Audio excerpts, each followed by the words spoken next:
আজকে আপনারা জানেন যে আজকে একটা খুবই ইম্পর্টেন্ট একটা মিটিং ছিল আমাদের চিফ অ্যাডভাইজারের সাথে। আমাদের যে স্টক মার্কেট সংশ্লিষ্ট যারা ছিলেন সিনিয়র অফিসিয়াল, তাদের একটা মিটিং হয়েছে। মিটিংয়ে সালেউদ্দিন আহমেদ ছিলেন, আমাদের ফিনান্স অ্যাডভাইজার আনিসুজ্জামান যিনি special assistant on finance affairs উনি ছিলেন, তারপরে ব্যাংকিং সেক্রেটারি নাজমা মোবারক ছিলেন, প্রিন্সিপাল সেক্রেটারি সিরাজউদ্দিন সাথী ছিলেন, এবং Bangladesh stock exchange Bangladesh security exchange কমিশনের চেয়ারম্যান রাশেদ মাকসুদ খান ছিলেন। তো রাশেদ মাকসুদ খান পুরো মিটিংয়ে ব্রিফিং করেন যে মার্কেটের কি অবস্থা, গত 9 মাসে কি ধরনের রিফর্ম করা হয়েছে, কোথায় কোথায় এখনও রিফর্ম চলমান আছে, সেগুলো নিয়ে পুরো একটা বিস্তারিত পিকচার দেন, এবং সেই অনুযায়ী একটা খুবই প্রাণবন্ত একটা ডিসকাশন হয়। সেই ডিসকাশনের আলোকে কিছু কিছু ইম্পর্টেন্ট ডিসিশন নেওয়া হয়েছে। প্রথম কথা হচ্ছে যে চিফ অ্যাডভাইজার কিছু নির্দেশনা দিয়েছেন, আমরা বলবো যে 5টা মেজর নির্দেশনা দিয়েছেন। প্রথম নির্দেশনা হচ্ছে যে সরকারের যেগুলো বাংলাদেশে যেগুলো কোম্পানি বা যেগুলো ফরেন কোম্পানিতে সরকারের স্টেক আছে, যেমন ধরেন ইউনিলিভার, তাদেরকে যাতে খুব দ্রুত স্টক মার্কেটে আইপিওতে আনা যায়, আইপিও তারা জন্য ছাড় ইস্যু করেন, সেই জন্য এটা আনার জন্য উনি বলেছেন।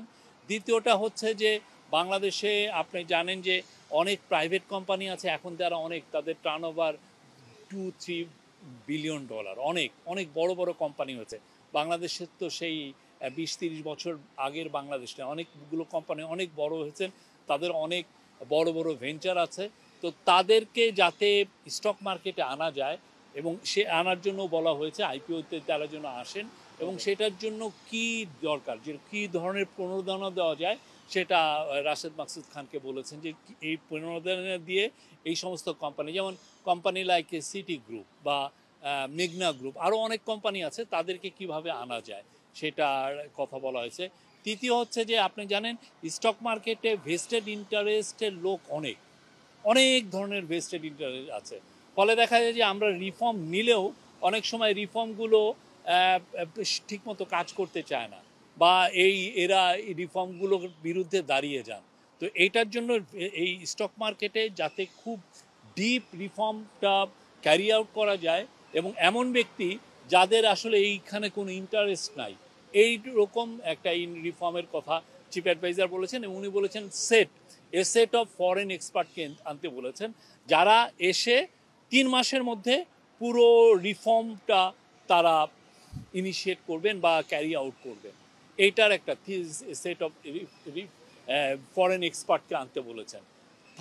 ফোর্থ হচ্ছে হলো আমাদের, আপনি জানেন যে স্টক মার্কেটের বা স্টক মার্কেট রেগুলেটর বা এই যে এই সংশ্লিষ্ট সমস্ত যারা এজেন্সিগুলো আছে বা অফিসগুলো আছে, ওইখানে অনেক ধরনের দুর্নীতি আছে, দুর্নীতিগ্রস্ত অনেক, এর বিরুদ্ধে অনেকের অনিয়মের কথা শোনা যায়।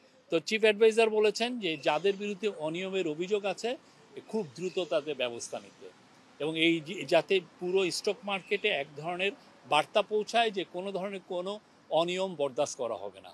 আর 5 হচ্ছে যে আপনি জানেন যে বাংলাদেশে যে যারা বড় বড় কোম্পানি আছে, তারা মার্কেটগুলোর থেকে ব্যাংকগুলোর থেকে তারা আসলে ঋণ নেন, অনেক সময় সিন্ডিকেটেড লোন নেন, অনেকগুলো ব্যাংকুর থেকে 1,000-2,000 কোটি টাকা তারা ঋণ নেন একটা বড় প্লান্ট সেট আপের জন্য। তো এইটার জন্য বলা হয়েছে যে এই ঋণটা যাতে এটাকে নিরুৎসাহিত করে কিভাবে এই ঋণে না যে কিভাবে তারা বন্ড ইস্যু করে বা স্টক মার্কেটের মাধ্যমে কিভাবে তারা তাদের ফান্ডটা রেজ করতে বা ক্যাপিটালটা রেজ করতে পারেন, সেই বিষয়ে বলা হয়েছে। আমি আবারও বলবো যে খুবই প্রাণবন্ত আলোচনা হয়েছে। চিফ অ্যাডভাইজার পুরোটা শুনেছেন, শোনার পরে উনি নির্দেশনা দিয়েছেন, এবং আমরা আশা করছি যে খুব দ্রুত স্টক মার্কেটে মানে আমরা রিয়াল এবং মিনিংফুল রিফর্ম দেখতে পারবো। আচ্ছা, একটা প্রশ্ন ছিল যে বাজারে যেই ইন্টারমিডিয়েট যারা আছে, মধ্যস্থকারী, মার্চেন্ট ব্যাংক, ব্রোকারেজ হাউস বা যারা হচ্ছে ব্যবসা করে থাকেন, তারা দাবি করছেন যে আমাদের সমস্যা কিন্তু আমাদেরকে মিটিংয়ে রাখা হলো না, সেক্ষেত্রে মিটিংটা কত? আমরা তো বলছি এটা হাই লেভেল গভর্নমেন্টের অফিসিয়ালদের মিটিং। আপনারা দেখবেন আমাদের কাজগুলো হোক, কাজগুলো হওয়ার পর সবাই, আমরা মনে করি যে যারা যারা স্টেক হোল্ডার সবাই বেনিফিটেড হবেন, সবাই একটা স্ট্রং ভাইব্রেন্ট স্টক মার্কেট দেখতে পাবেন। কেউ বলবেন না যে ওকে আপনি মিটিংয়ে থাকলেই যে আপনার কথাটা আসে তা তো না। আমরা চাই যে আপনারা যে এইটা ডিজায়ার করছেন, সবাই কি চান যে একটা স্ট্রং, একটা ভালো, হ্যাঁ, এটা ফাংশনিং এবং দুর্নীতিমুক্ত একটা স্টক মার্কেট, হ্যাঁ, যেখানে প্রত্যেকটা একটা বড় ইনভেস্টর হোক আর ছোট ইনভেস্টর হোক সবার স্বার্থ সংরক্ষণ হয়। সেটাই তো সবাই চাচ্ছেন এবং সেই দিকেই আমরা চিফ অ্যাডভাইজার সেই নির্দেশনাই দিয়েছেন যাতে সবাই প্রোটেক্টেড থাকেন এবং তাদের স্বার্থটা সংরক্ষিত থাকে। কিন্তু যিনি এখন নিয়ন্ত্রণ সংস্থার প্রধান রয়েছেন তাকে নিয়ে তো অনেক প্রশ্ন উঠছে, ওনার যে দক্ষতা নিয়ে বা অভিজ্ঞতা আমরা বলছি তো, উনি বলেছেন সেট অফ এক্সপার্ট আনতে বলেছেন, যারা সত্যিকার অর্থে যারা নির্মোহভাবে এই স্টক মার্কেটে তারা রিফর্মটা ইনিশিয়েট করতে পারবেন, তারা সাজেস্ট করতে পারে, রিকমেন্ডেশন দিতে পারেন, সেই অনুযায়ী কাজ করেন। চিফ অ্যাডভাইজার খুব দ্রুত এই এই রিফর্মে যারা এবং যাদের এই অভিজ্ঞতা আছে, অন্যান্য আমাদের নেইবারিং কান্ট্রি হোক বা বাইরের হোক, যারা এই কাজগুলো করে এসছেন বিভিন্ন স্টক মার্কেটে, তাদেরকে, এবং এরা বিদেশি, যাদের আসলে আমাদের এই মার্কেটে কোনো স্টেক নাই, এরকম এক্সপার্টদেরকে আনতে বলেছে।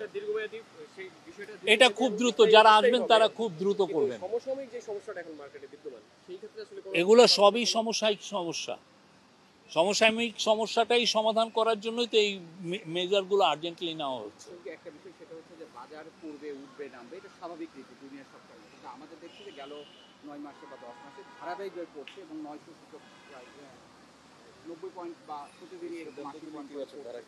আমরা তো আশা করছি যে আমাদের তো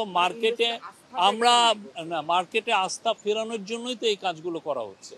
উনি যে 5টা বড় বড় মেজর কাজের কথা বললেন, এটা কেন বলা হচ্ছে? যাতে বাজারে আস্থাটা ফিরে আসে।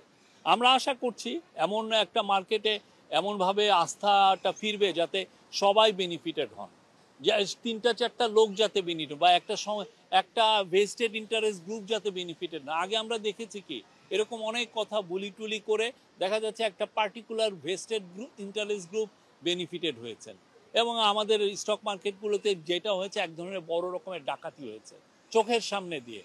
হ্যাঁ, এবং এইটা নিয়ে তো সত্যিকার অর্থে অনেকে লেখেনও নাই, অনেক যে জার্নালিস্ট বলেন ওরাও part of the vested interest group হয়ে গিয়েছিলেন।